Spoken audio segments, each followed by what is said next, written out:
Alrighty, so first of all, apologies in terms of this review being uploaded relatively late on my channel of Decision Day. That is the Western Conference version. I pretty much was out the whole day, and yesterday I actually uploaded the Eastern Conference version of Decision Day review a little bit late, and that was mainly because 30 minutes after I finished recording that video, the power basically went out for pretty much the whole night, and I had to pretty much, well, actually, it didn't went out the whole night. It did came back on, and by the time it came back on and I finished with the upload, it was already like 1:45 in the morning. But that being said, let us actually get into these games because if you thought the Eastern Conference Decision Day drama was crazy, you haven't seen what we're about to see in terms of the Western Conference Decision Day drama, and that there is a reason why MLS After Dark is a thing in MLS because MLS After Dark pretty much took over these games with the way that there was so much juggling in terms of possession all over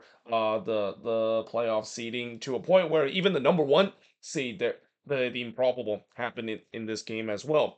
But we start off with the first game, which is Dallas versus Sporting KC, and just like the review for the Eastern Conference Decision Day game, we got to get the meaningless game out of the way, and that of course is the game between Dallas and Sporting KC. And this was a game where Sporting KC pretty much played relatively well, but the problem is they couldn't finish in this game. And Dallas, even though they pretty much kind of packed it in for most of this game, they found two clinical moment, and that's all it took for them to get the win. Though I would say more like one clinical moment because the second moment, yeah, it was not a great moment for Sporting KC and just kind of sums up of a disastrous season that this team has had this year.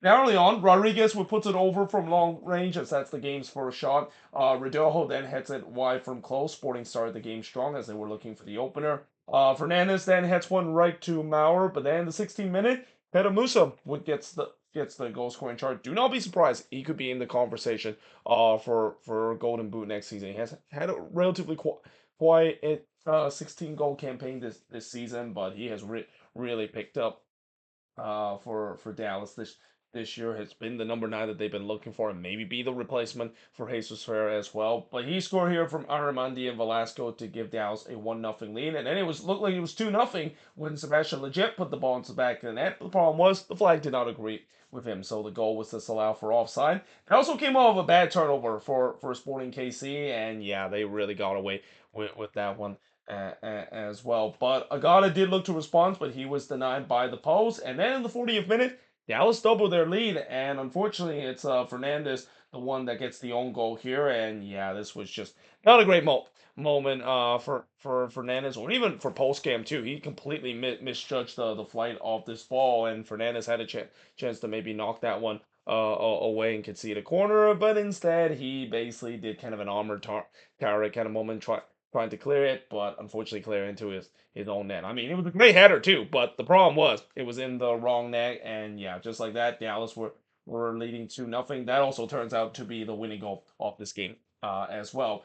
Sherry did look to respond, but he shot was deflected and hits the post, and we do head to halftime with Dallas leading 2-0. In the second half, Pulido would puts it wide from long range before Velasco would be in on goal, but he missed that one wide there. That also came off another turnover for Sporting KC. Again, turnover was a major problem for Sporting KC, and it has been kind of the case for this team throughout the season as well. Maurer then denied Tommy from close before he denied Ndembe from close in the 61st minute, as Sporting KC would push him for one back. Maurer would then deny a free throw on the doorstep of goal. Jimmy Maurer really had a good game in this one in relief as well. But in the 70th minute, and Denbei would hit it wide from close range, and then in the 89th minute, Sporting KC finally got that deserved goal back as William Agata would score here to make it 2-1 in favor of Dallas. And yeah, this was just an absolute gift here, as Dallas giving the ball away in the worst spots possible. They paid the heavy price, but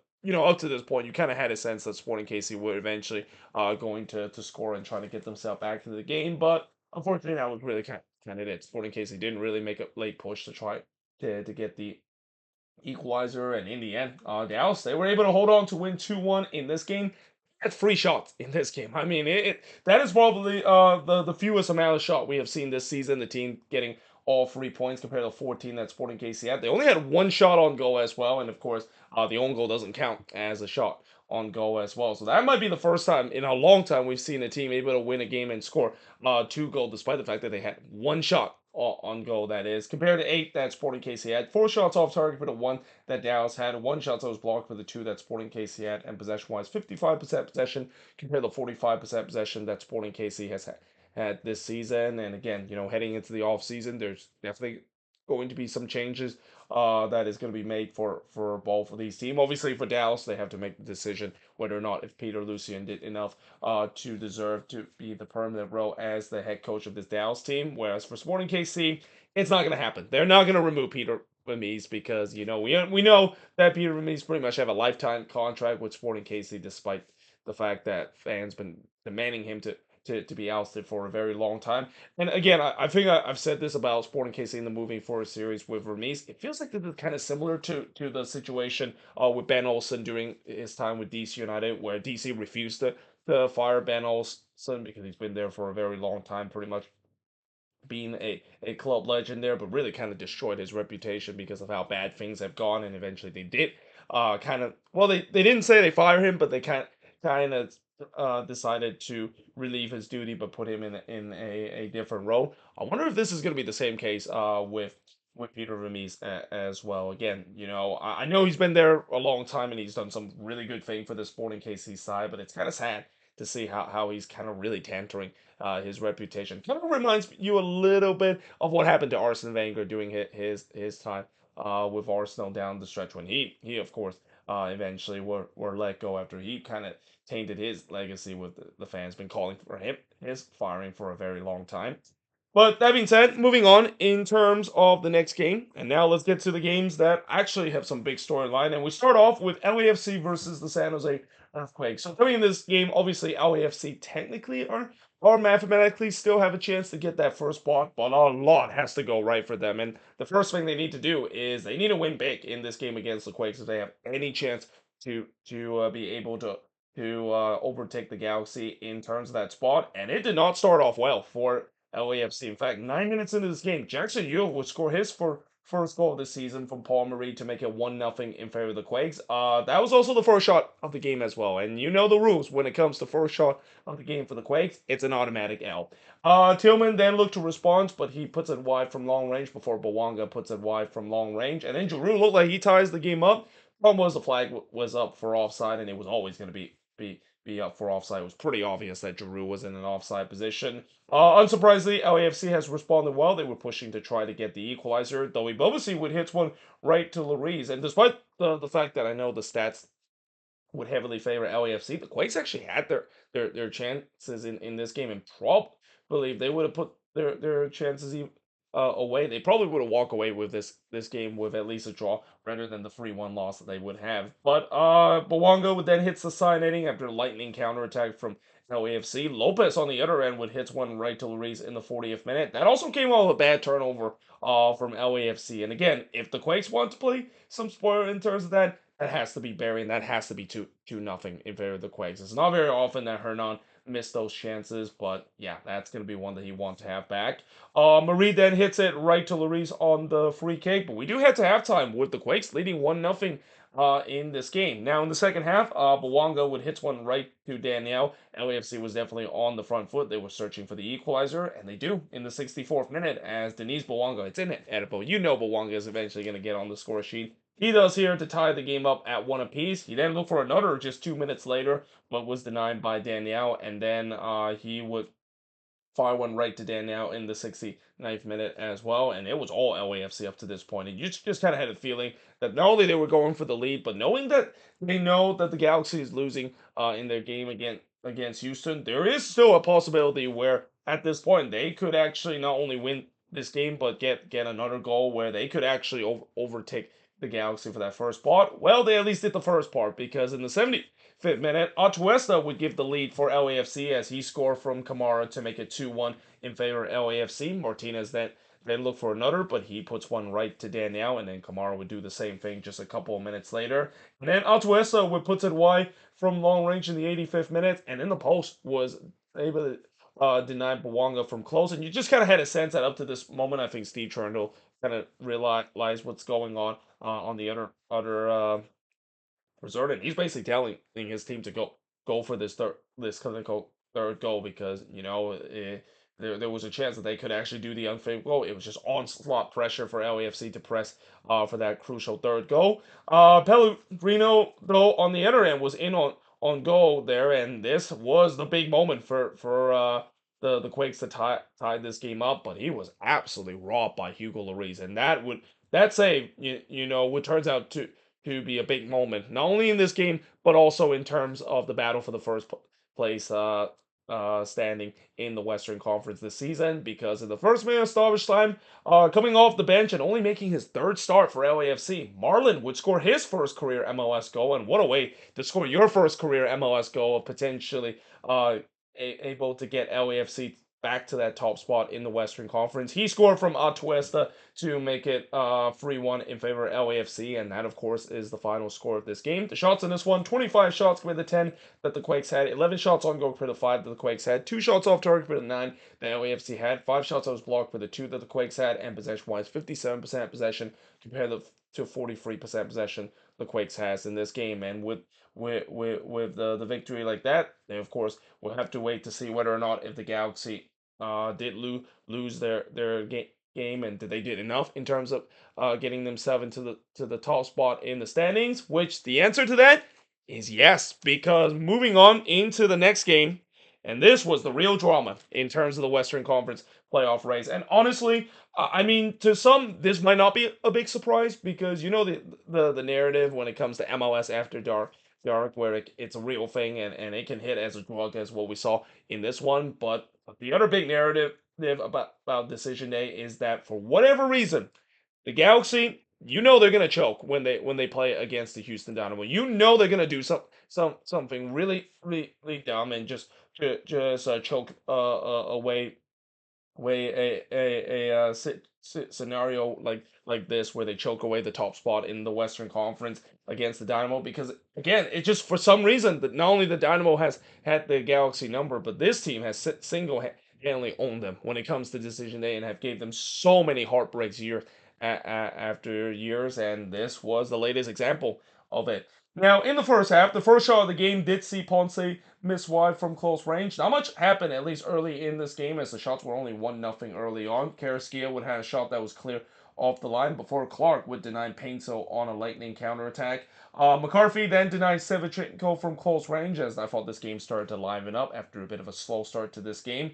And then McCarthy would deny Carrasquilla from close in the 34th, but then oh, actually, I kind of smudged the words there, so let me actually go back in terms of what minutes it was. It was the 43rd minute. Ezekiel Ponce would score from Steris and Sevchenko to make it 1-0 in favor of the Dynamo, and guess how that goal was scored. It came off of a set piece.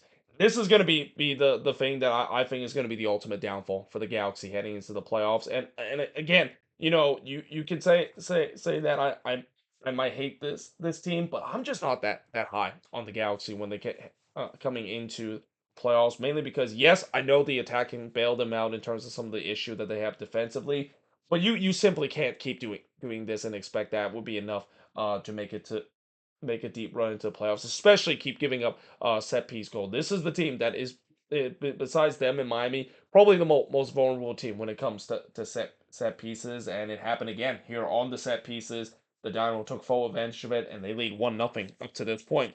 So we go to the second half, and that would be the scoreline heading at halftime as well. Pinto would actually put the ball into the back of net, but the goal was actually disallowed because there was a foul on the development of play, and I actually don't remember who exactly foul who, but I gotta say, I mean, I don't know about that. It definitely didn't. It looked very great when it comes to that being called as a foul. And again, this is where Galaxy fans are going to go back by saying that this is the moment that kind of robbed them in terms of the chances to finish top. No, they didn't. This is not the moment. They we'll talk about in just a bit what are the moments that kind of eventually led to them them choking the first spot away in the Western Conference. But that being said, besides that moment, really not much happened early in this one. There was a scramble then in the Dynamo box in the 63rd minute, and it's all Peck somehow puts that shot wide off of deflection. Even though that came off of deflection, how in the world did that not go in? There was like at least three chances for the Galaxy to put that one into the empty net, and yet they didn't weren't able to take advantage of it. Peck then had a shot that was deflected and goes wide again, as the Galaxy was really pushing hard for the opener, because while they're still in first position, they kind of also sense that yeah, LAFC has got the equalizer and they can get two more goals. The goal well, not the goal differential, but the fourth tiebreaker, because at this point they would tie on wins. The goal difference, and also the head-to-head matchup as well. So the fourth tiebreaker would be a goal scored, and the Galaxy somehow still scored just a little bit more compared to LAFC. But again, that would change if LAFC could get a two goal margin to get the goal differential in their favor. But yeah, in the 77 minute. Well, actually, I'm sorry, not the goal differential, but the goal scoring in their favor as well. But in the 77th minute, McCarthy would deny Sevchenko from close, and then Painso would hit it straight to Clark in the 81st minute. That moment kind of sums up the Galaxy. They just simply can't finish up to this point. And again, up to this point, they were praying LAFC doesn't score another one, because otherwise they would be the one that be able to move on and get that top spot. And to their worst nightmare, LAFC did score that third goal. That's the Marlin goal that I talked about. But in the 4th minute of stoppage time, the Galaxy got a reprieve, because the penalty was given to them after VAR deemed that Artur brought down Puig. Who, yeah, brought down Puig in the box, and it was the right call. I mean, it was pretty clear that Artur brought down Ricky Puig in the box, and here comes Ricky Puig, a chance to step up, not only getting the equalizer, but to put the Galaxy back in that first position in the West, and he does. So yeah, that ties the game up at one apiece. Thinking game's over, right? Yeah, this seems like it's kind of the drama late where LAFC thought that they got that top spot only for it to rip away. Well, not so fast, because in the 11th minute of stoppage time, Daniel Sturris, the former Galaxy defender, would score against Dorsey to make it 2-1 in favor of the Dynamo. And guess what happened here? It came off of a looping ball that is coming into the box. And while it's not coming from a set piece, it might as well be like a set piece kind of moment with the ball coming into the box there, where Mayo Yoshida just kind of fall asleep in that moment, unable to win the contested header. And Steris puts that one in to make it 2-1 and send LAFC back at the top of the Western Conference. It's wild scenes in terms of what we see on Decision Day. I was also watching the MLS 360, the kind of stream, and I'll tell you what, that crew pretty much went crazy when that, of course, happened. And I don't blame even the neutral went crazy in terms of that moment. I mean, that was some crazy drama, almost similar to what we saw a couple of years ago when Demir Krylak scored that winning goal against Sporting KC to send RSL into the playoffs. And just another reminder that MLS After Dark is a real thing, and when it happened on Decision Day, you know that it's gonna be drama filled, and just something completely against all odds that would happen in this moment. But yeah, in the end, the Dynamo, they win 2-1. More heartbreaks for the Galaxy on Decision Day. Shots in this one, 16 shots compared to 15 that the Galaxy had. 7 shots on goal compared to 5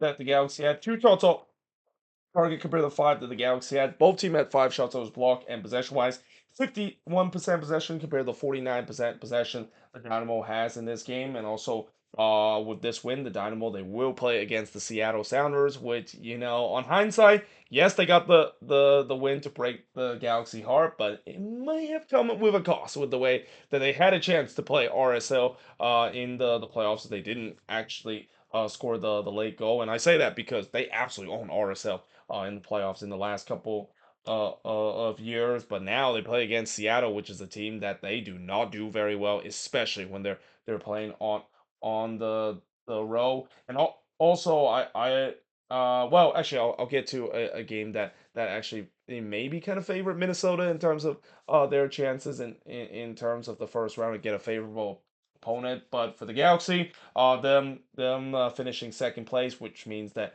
now instead of playing one of the team in the playing round, they get to play against the Colorado Rapids. And in hindsight, that might not be a bad idea because if they were the number one seed, they would have played either Portland and Vancouver.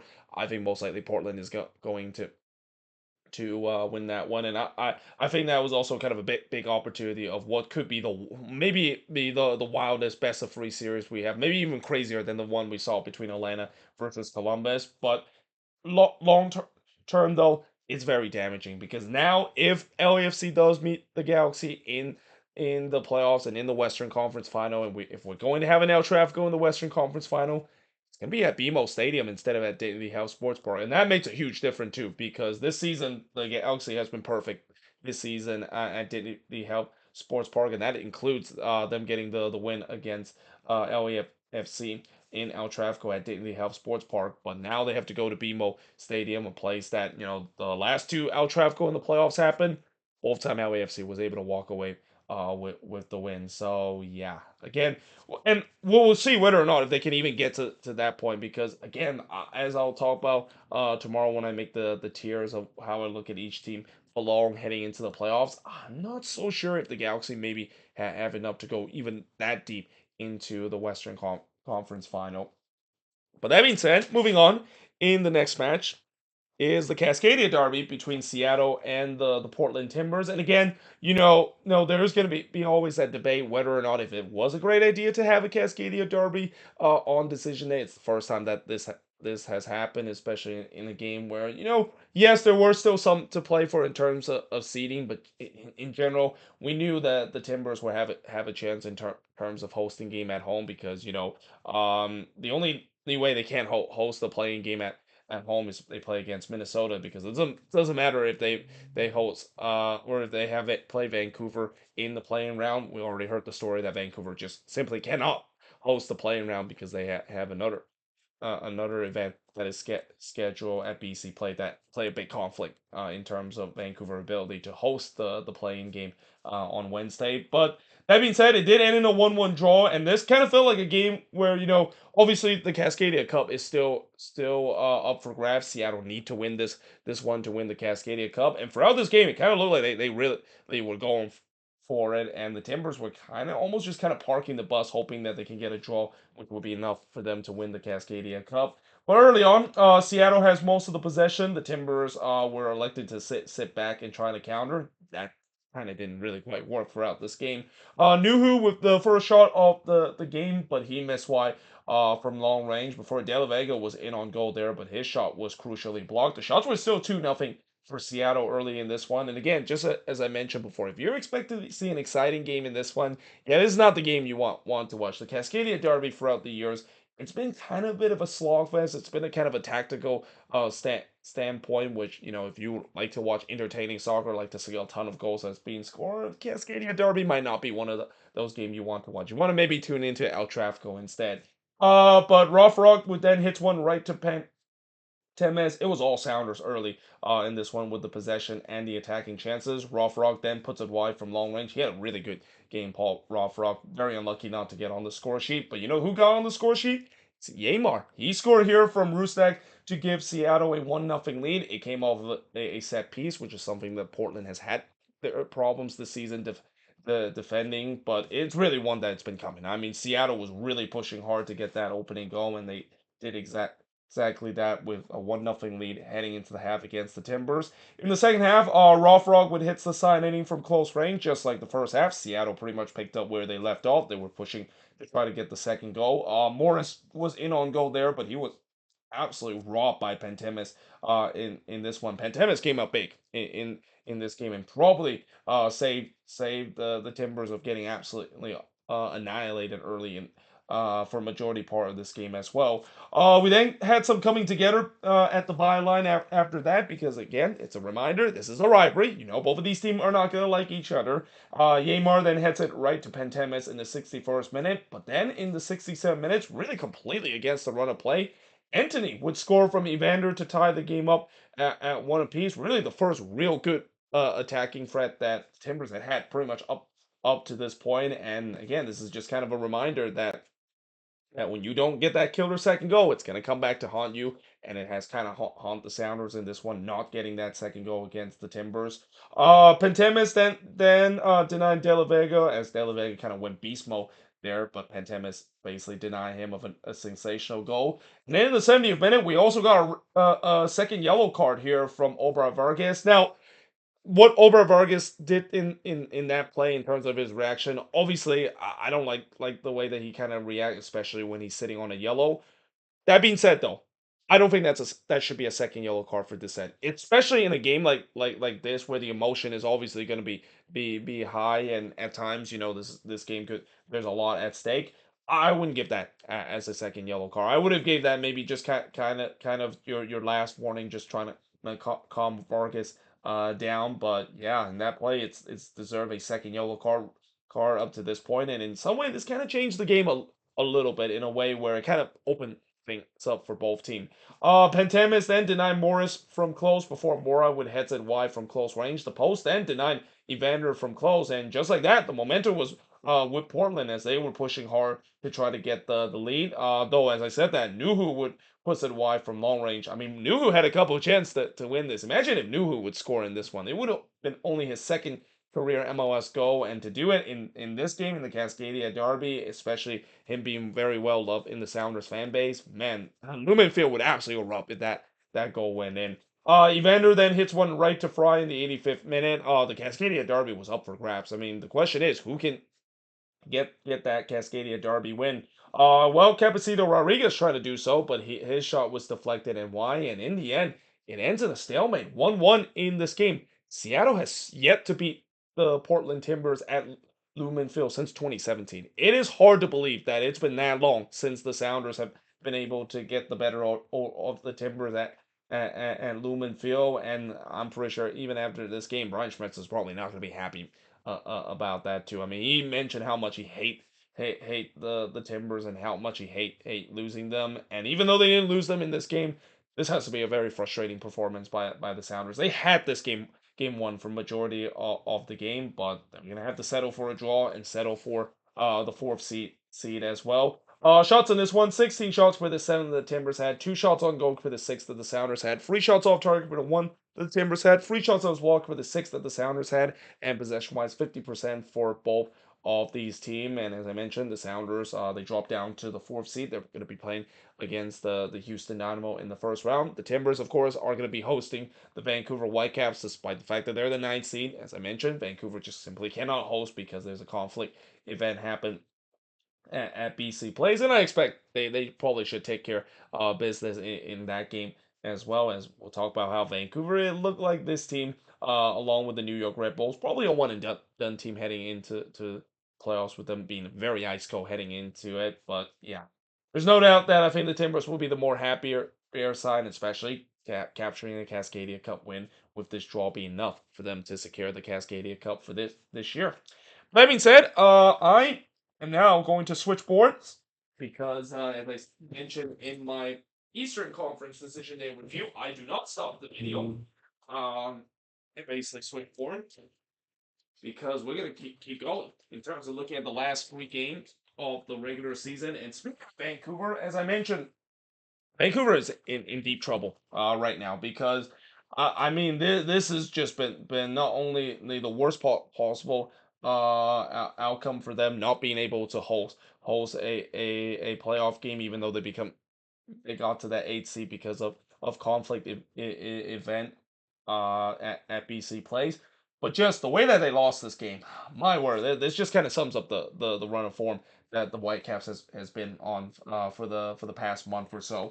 Now early on, Bomer would deny Arango from close range just 40 seconds in. I'm surprised that Takaoka did not play in this one. I'm not sure why exactly it is the case. I'm not quite sure if he was injured. But Crooks then puts it right to Bomer as RSL was on the front foot and they were looking for the opener. I would also say that this is kind of like the fraudulent derby because it feels like both of these teams, even though RSL gets the win, I mean, I think that there are still maybe some concern about this team, especially the team that they're going to be facing in the first round, is going to be red hot right now heading into the playoffs, and I'll mention in just a bit who that is. But in the 17th minute, Gonzalez would puts one right to Bulmer before Pico with the Whitecaps first shot, but he heads that one wide. Luna would then hits it right to Bulmer, but in the second minute stoppage time, Gonzalez would puts it high from close as RSL once again knock on the door, but can they get that opening goal? And you can also have a sense if you're an RSL fan, is this going to be one of those nights? Again, we've seen this before from Salt Lake where they have had problems when it comes to finishing their chances at home. And is this going to be one of those nights for them where they're not going to put away those chances and it's going to come back to haunt them.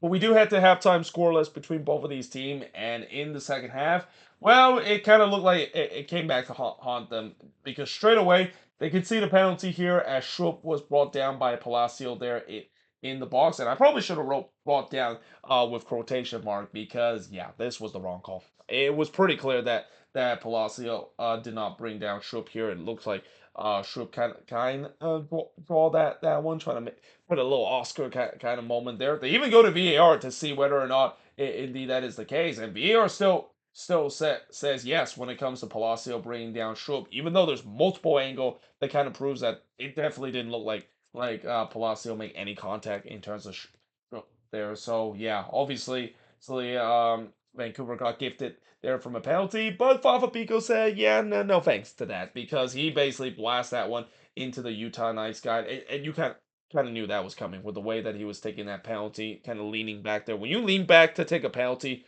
it's going to always send it to the moon there, and that is exactly what happened there. And you can kind of sense, oh, don't lie in that moment, and maybe Fava Pico is just seeing that as the replay of that being not a penalty, and just kind of say, yeah, you know what, we're just gonna give you some just this in that moment by missing that penalty. But that being said, it didn't really come back to haunt Vancouver, at least up to this point, because just 6 minutes later, they would get the opening goal of this game as Ryan Goal would score to make it 1-0 in favor of the Whitecaps. White did look to get another, but he hits this one wide before Gladwood hits it wide from close range. But then in the 73rd minute, and this is a player that I think is going to have to be the key player again, like what we saw last season for RSL, to at least have a chance against their opponent in the first round. And that, of course, is Diego Luna because he scored here from Ojeda to make it 1-0 no, or to tie the game up at one apiece. And then he had a chance to take the lead just 7 minutes later, but the post denied him there from close range. The momentum was definitely with RSL. They were pressing to try to get that lead, and they do it exactly that. Although they can definitely thank Isaac Bomer for this moment. I mean, yeah, this was not a great moment for Isaac Bomer, the young netminder, as the ball was coming into the box. Not only he misjudged that one, but it just kind of bounced off of him as he missed that ball and end up into the own net. And yeah, I mean we've seen some really bad own goal this decision day. I mean this own goal, the Glasses own goal that we saw, the Fernandez own goal that gave Dallas the second goal. That was pretty bad as well. And this is just the icing on the cake in terms of just a hat trick of bad moment and just not a WTF kind of goal that is conceded by a team, and just kind of reminds you how that can happen. Obviously in MLS as well. But yeah, that made it 2-1 up to this point, and that turns out to be the pivotal moment and really kind of a moment just simply deflated this Vancouver Whitecaps. And again, it's no surprise that's the case. This team has gone on a very bad run heading into the playoffs. And yeah, that kind of continue as they lose 2-1 in this one. Shots in this one, 10 shots compared to 14 that RSL had. 6 shots on goal compared to just 1 that the Vancouver Whitecaps has in this game. 6 shots off target compared to 4 that RSL had. Both teams had 3 shots on his block, and possession-wise, 50% for both of these teams. And again, for Vancouver, it just feels like it's a one and done for them. Unless if they somehow find a spark in that game against the Portland Timbers, I don't know how you can say that this team has any chance in terms of moving on to the next round with the bad run of form that they've been in heading into the playoffs. But for RSL, yes, they of course got the win, but I am still very concerned about RSL heading into the playoffs, and especially with the way that they are going to be playing against Minnesota United in the first round. And as I mentioned before, Minnesota is literally right now probably the hottest team heading into the playoffs in the Western Conference right now, or at least one of the hottest team heading into the playoffs out of the Western Conference. Yeah, that is not going to be a good matchup for RSL. And the other issue, with this team, it's not just the goal scoring is an issue. The defense has had some problem in this game as well. And yeah, they're just hoping that I think that first game when RSL play against Minnesota, that has to be a win for RSL if they have any chance to move on to the next round, because if they fall behind in that game and they play bad in that one, I don't know if they have any chance in terms of facing against a red hot Minnesota team that, as I mentioned, they are probably a team that I don't think anyone want to face right now, not only in the West but probably in the playoffs right now, if you're not named Inter Miami or the Columbus Crew.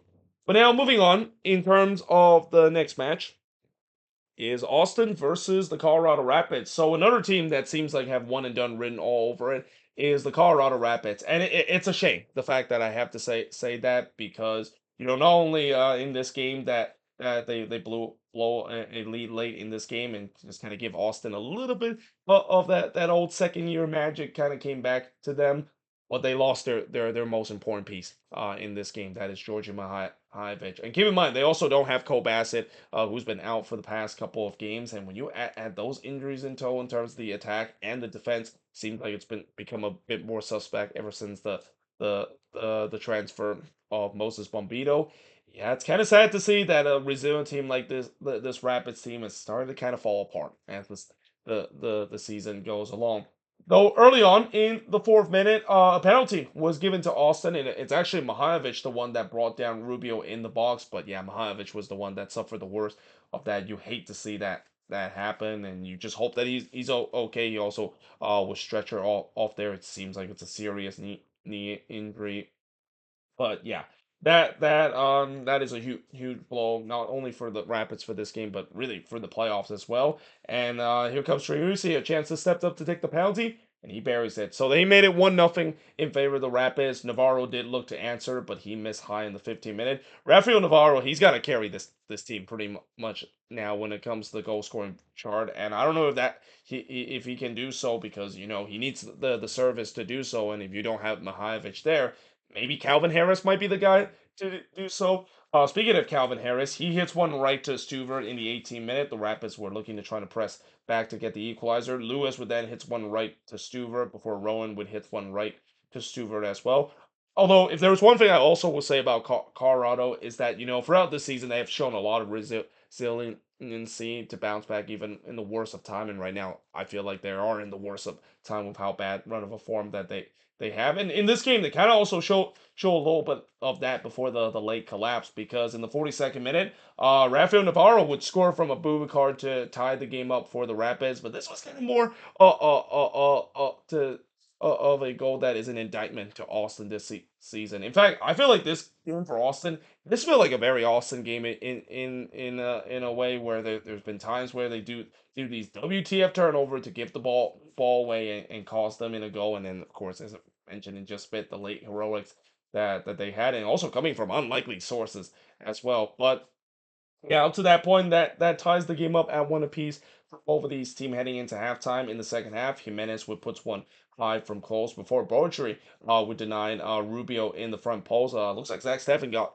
a day off in this, so Adam Bowdry getting his for a start in this game as well. But Austin definitely has responded well. They were looking to try to get the lead back, or actually, I would say Austin kind of came out the gate strong. They were looking to try to get the lead back, but Stuver would then deny Cabral from close in the 67th minute. But then the 75th minute, a penalty was given to the Rapids as Gallagher would brought down Fernandez in the box there. So Omir Fernandez, of course, won the penalty. He takes the penalty because obviously Mihailovic not available to take the penalty since he's been subbed off of that serious injury. But Fernandez, even though he replaced Mihailovic from the spot, he buries it coolly to give the Rapids a 2-1 lead.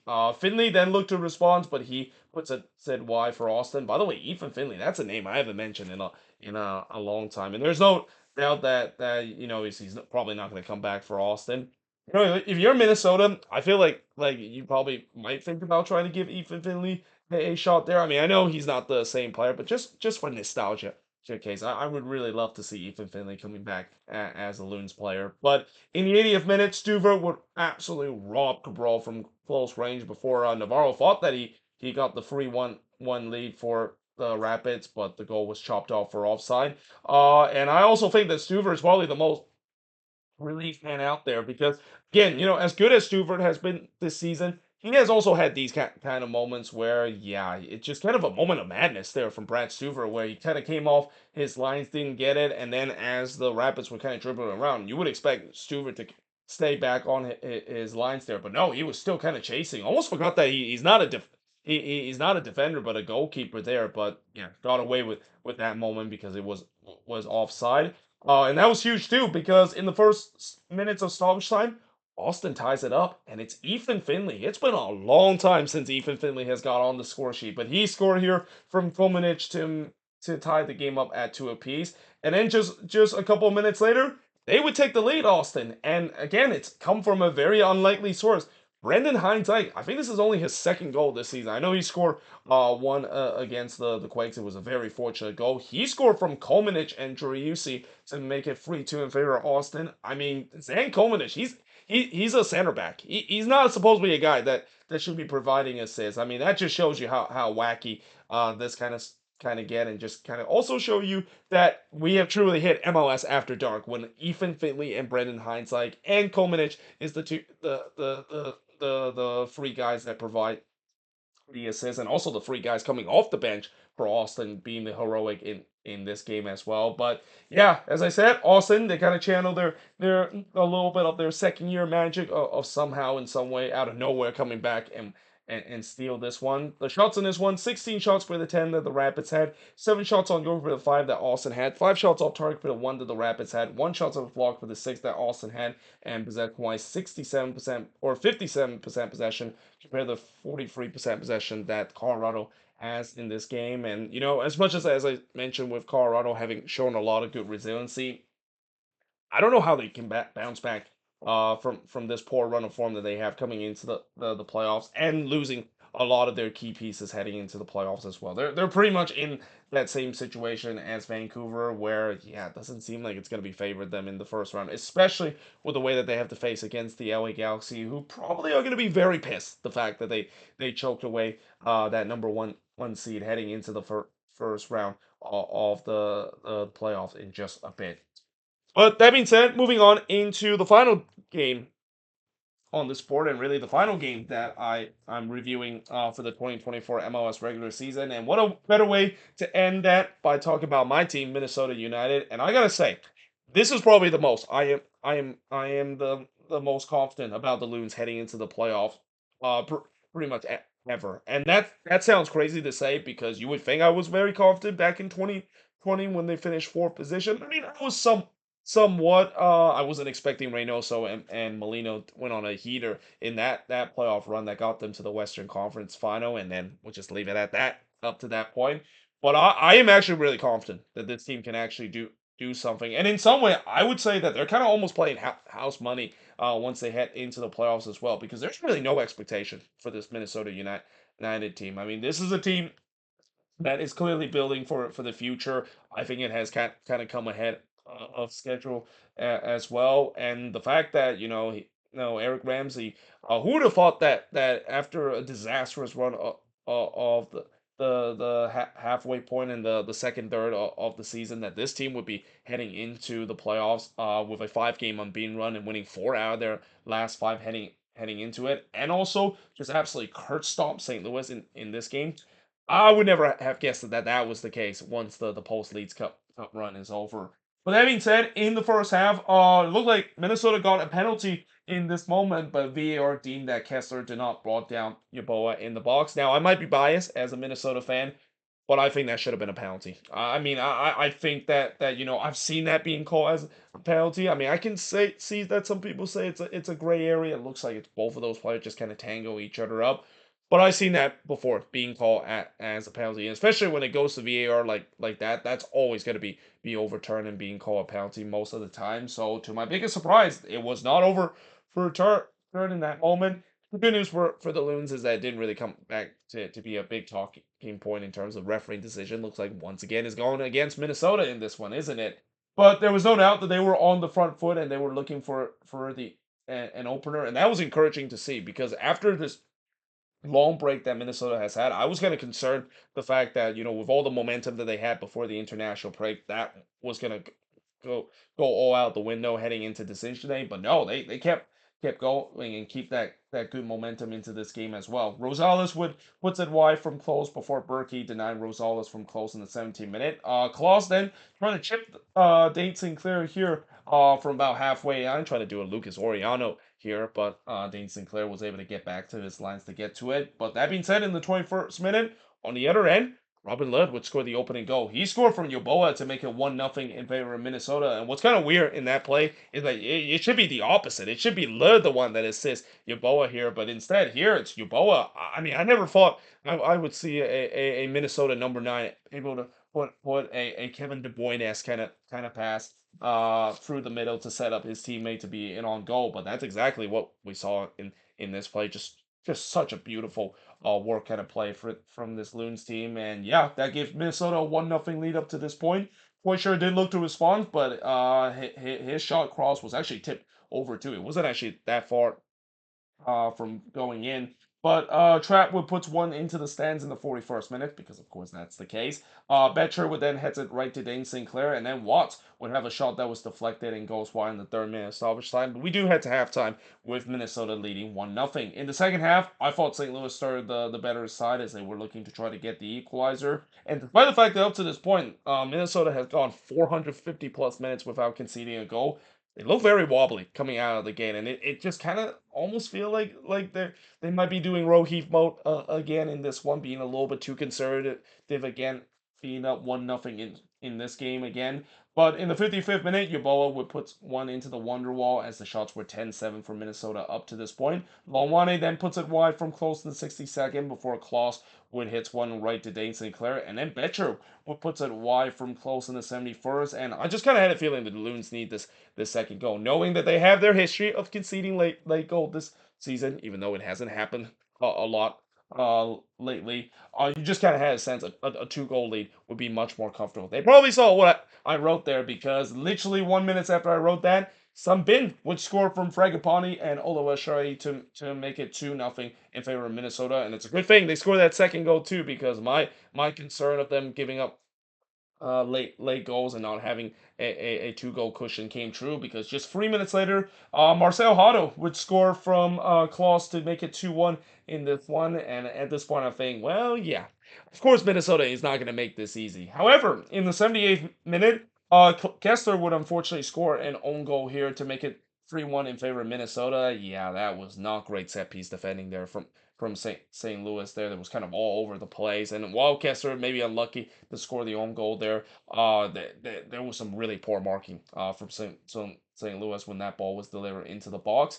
And then just a couple of minutes later, Sunbin pretty much put the icing on the cake. He scored from Oluwashari to make it 4-1 in favor of Minnesota. This is by far the best game that Sunbin has played this season for Minnesota. Maybe the best game he has ever played for Minnesota. I mean, he's been kind of almost been a forgotten man for this Loon side, and I think and also it's not surprised that in this game when he's playing as a winger, he's definitely providing more of a spark compared to at times he's been playing as a fullback, which I kind of never understand why Eric Ramsey decided to put him as a wingback, even though he isn't. And also big shout out to Tani Oloshrai here. I mean, I know after this game, even though Tani got the two assists, as a striker, if you ask any strikers, getting assists is something that they're not going to be satisfied. They want to score that goal. In fact, he tried to do so in the 86th minute, but he puts this one wide there. If this was Tani back in May, that would have been in the back of net most of the time. I mean, I am a little bit concerned the fact that he is not scoring the way that he did in the beginning of the season, but it kind of doesn't matter in the end. I mean, Yoboa has really kind of picked up the slack, and it's also there's nothing wrong with him being unselfish too, which is one thing that I think is a key for Minnesota in this game. I saw a lot of unselfish kind of moment in this one, which is something I don't see this attack do very often, and that's a very good thing to see that unselfishness, because sometimes when you basically square the ball here and look for a teammate, you get a better chances in terms of scoring goal compared to you being selfish and trying to grab the headlines and get the goal yourself. So great to see that in this game, and also great to see that from Oliver Shai as well. Because again, even in that fourth goal that was scored by Sunbin, Tiny could have easily hit that one and try to score to get out of the funk that he's in. But he showed that unselfish to play Sunbin there, and yeah, again this is definitely great to see from this Minnesota team, and the fact that they are clicking on all cylinders, both on the attack and defense, heading into the playoffs. Klaus did have the last chance of this game, but he puts it wide from close.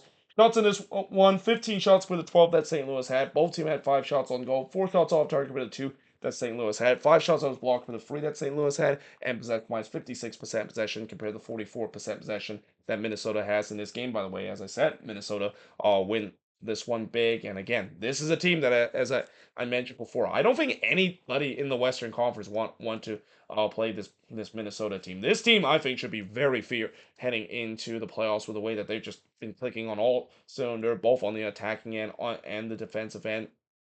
This team could be a threat heading into the playoffs. I mean, yes, I know there are going to be some concerns, I would say, about the experience of this team in the playoffs. Some of these new guys haven't got that playoff experience, and that's a little bit different compared to what we see in the regular season. And I do still have that concern in terms of the midfield as well, because, at times in this game, as great of a performance that is, there were times in this game where I thought the midfield just didn't look right, and that could be fully exposed, and that's kind of still been the biggest weakness for this Minnesota team heading into this playoffs. And from what we know, when we see all these teams that go deep into the playoffs, one thing that they absolutely need is a good midfield, which Minnesota just doesn't have right now. But as I said before, they're really playing house money right now heading into playoffs. I won't be disappointed if they got knocked out in the first round. Mainly, again, this is just the beginning of this project that Eric Ramsey and Khalil Ahmed is starting to build on